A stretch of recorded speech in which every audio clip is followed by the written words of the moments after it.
আজি বনালোঁ খৰিচাৰ সৈতে গাহৰি মাংস। খাবলৈ খুব ভাল লাগে নহয়নে বাৰু? আৰু মইনো কেনেকৈ বনালোঁ তাকে আপোনালোকক দেখুৱাওঁ বুলি ভাবিছোঁ। তেন্তে আহকচোন ভিডিঅ'টোৰ মাজলৈ। এইফালে এয়া লৈ ল'লোঁ গাহৰি মাংস। এইফালে ইয়াৰ লগত খৰিচা দেখিছেনে? ধুনীয়াকৈ এইখিনি উঠাই ৰাখিলোঁ আৰু মাংসখিনি ধুনীয়াকৈ চাফা কৰি ল'লোঁ। এইফালে আকৌ কেৰাহীখন পাতি লৈছোঁ। কেৰাহীখন গৰম হোৱাত ইয়াতে তেল দি দিছোঁ। তেলখিনি গৰম হোৱাত পিঁয়াজ সৰু সৰুকৈ কাটি লৈছোঁ, সেইখিনি দি দিছোঁ। এইখিনি এতিয়া ভালদৰে ৰঙচুৱা হ'লে ভাজি লৈছোঁ।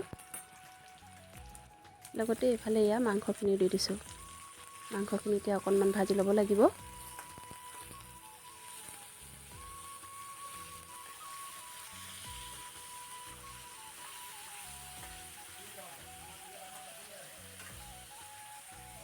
এইফালে আকৌ মই গিলাচটো লৈ লৈছোঁ। ইয়াতে জলকীয়া, কেঁচা জলকীয়া লৈ লৈছোঁ আৰু আদা দিব লাগিব।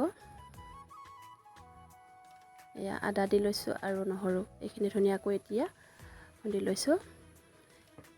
বেলেগ একো মা মছলা নিদিওঁ, ইয়াতে মছলা দিবলৈ কোনো প্ৰয়োজনেই নাই। খুব এনেকৈ আদা নহৰু জলকীয়া যদি খুন্দি দি দিয়ে খুব ভাল লাগে খাবলৈ। এতিয়া ইয়াতে সোৱাদ অনুসৰি নিমখ আৰু হালধি দি দিছোঁ। লগতে আদা নহৰু এয়া পিচি লৈছিলোঁ যে এইখিনিও দি দিছোঁ। এনেকৈ পিচি দিলে মাংসকণৰ টেষ্টটো বহুত ধুনীয়া হয় নহয়নে? আপোনালোকে মছলা নিদিয়াকৈ এনেকৈ বনাই খাবচোন, খুব ভাল লাগে। ইফালে এতিয়া ধুনীয়াকৈ এইখিনি হৈ গৈছে। এতিয়া ইয়াতে খৰিচাখিনি দি দিছোঁ। মই ইয়াত কমকৈ দিছোঁ। এতিয়া এইখিনি ভালদৰে লৰাই লৈছোঁ।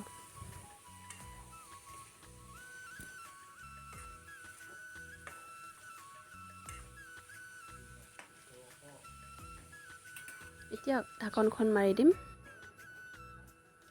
ইফালে ঢাকনখন খুলি আকৌ লৰাই দিছোঁ।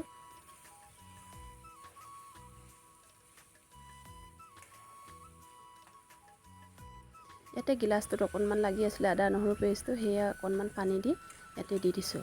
বাকী মই একো পানী নিদিওঁ, ইয়াতে অকণমান পানী দি পেলাই জাষ্ট এনেকৈ লৰাই দিছোঁ।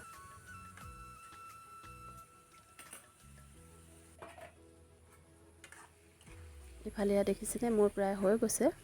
মাংসখিনি যিহেতু মই আগতীয়াকৈ বহুত সময় ফ্ৰাই কৰি লৈছোঁ। ইয়াতে এতিয়া মান ধনিয়া অকণমান দি দিছোঁ। এনেকৈ খায়ো খুব ভাল লাগে নহয়নে বাৰু? আৰু আপোনালোকে যদি খোৱা নাই এনেকৈ এবাৰ ট্ৰাই কৰি চাব। এইফালে এয়া মোৰ ৰেচিপি ৰেডি হৈ গ'ল। আপোনালোকে মোৰ ভিডিঅ'টো চাই কেনে পালে প্লিজ জনাবলৈ নাপাহৰিব। তেন্তে আজিলৈ আহিছোঁ। Bye bye. আকৌ অন্য এটা ভিডিঅ'ত লগ পোৱাৰ আশাৰে।